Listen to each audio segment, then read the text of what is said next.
이번에는 채무자의 예금을 가압류하기 위한 채권 가압류 신청 취지와 별지 작성 방법을 알아볼 텐데요. 영상을 끝까지 시청하시면 사례를 통하여 어떠한 경우에 채권 가압류를 할 수 있는지, 신청 취지는 어떠한 형식으로 기재하는지, 제3채무자는 누구이고 어떻게 특정하는지, 별지 목록은 어떻게 작성하는지, 필요한 첨부 서류는 무엇인지 확인하여 신청 취지와 별지를 작성할 수 있습니다. 그리고 샘플과 함께 영상을 시청하시면 내용들을 더욱 쉽게 이해할 수 있습니다. 여러분들이 상대방에게 받을 돈이 있지만 상대방이 돈을 갚지 않는다면 소송을 고려합니다. 그러나 막상 소송에서 승소를 하여도 돈을 못 받을 수 있는데요. 그래서 내가 상대방에게 받을 돈을 먼저 확보해 놓기 위해 채권가 압류 신청을 진행하려고 하는데 막상 어떻게 하는지 모른다면 막막할 수 있습니다.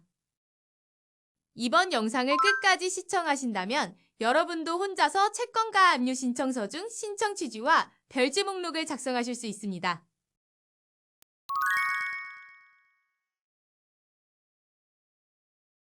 나무 씨는 박모 씨에게 스마트폰 케이스를 납품하였으나 박모 씨가 물품 대금을 주지 않아 박모 씨가 사용하는 금융기관에 대하여 채권가 압류를 신청하는 경우 작성할 수 있는 신청서를 살펴보겠습니다.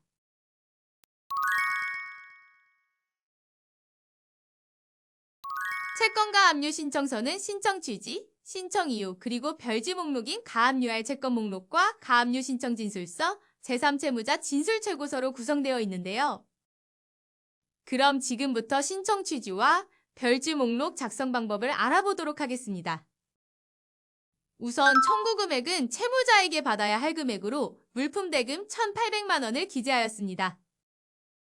그리고 피보전 권리란 보호해야 할 채권자의 권리를 말하므로 이번 사례에서는 피보전 권리는 채권자가 채무자에게 물품 대금을 받아야 할 권리를 말합니다.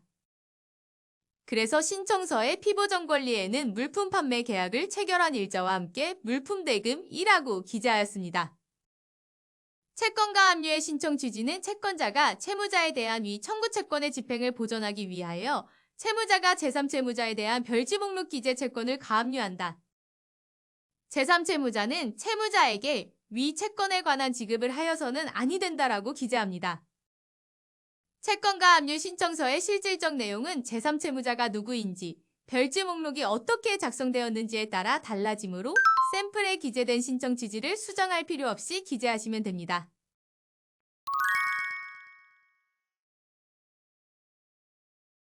그럼 제3채무자가 누구인지, 별지 목록은 어떻게 작성해야 하는지를 확인해야겠죠. 제3채무자란 채무자에게 채무를 지고 있는 자, 즉 채무자에게 돈을 지급해야 할 의무가 있는 자를 말합니다. 이번 사례처럼 채무자가 어느 금융기관의 예금주라면 금융기관은 채무자 박모 씨에게 예금을 지급할 의무가 있으므로 제3채무자가 됩니다. 가장 먼저 가압류할 채권 목록을 기재할 때에는 청구 채권 금액을 특정하기 위해서 가압류할 금액을 정확히 기재합니다. 그리고 제3채무자의 특정을 위해서 은행 명칭과 은행의 법인 등록번호를 정확히 기재해야 하며 채무자이자 예금주의 특정을 위하여 이름과 주민등록번호를 기재해야 합니다. 그리고 예금을 가압류할 때에는 다음과 같이 압류 순서를 기재하여 주는데요. 이때 민사집행법 246조에 의한 압류금지, 채권에 대하여는 가압류가 안 될 수 있으니 참고하여 기재합니다.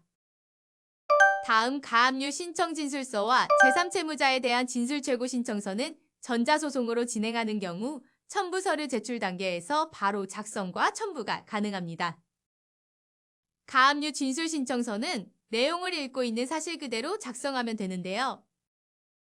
이때 사망해서 본안소송을 제기하지 않았다면 본안소송을 제기하는 시점은 신청의 접수일로부터 한 달 이내로 정하여 기재하는 것이 좋습니다.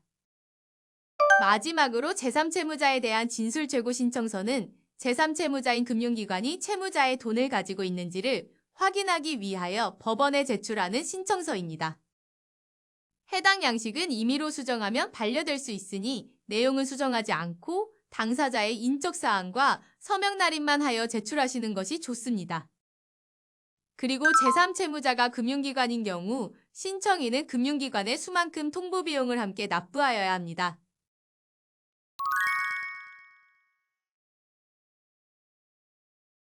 이번 영상에서는 채권가 압류의 신청 취지와 별지 목록 작성 방법을 알아보았는데요.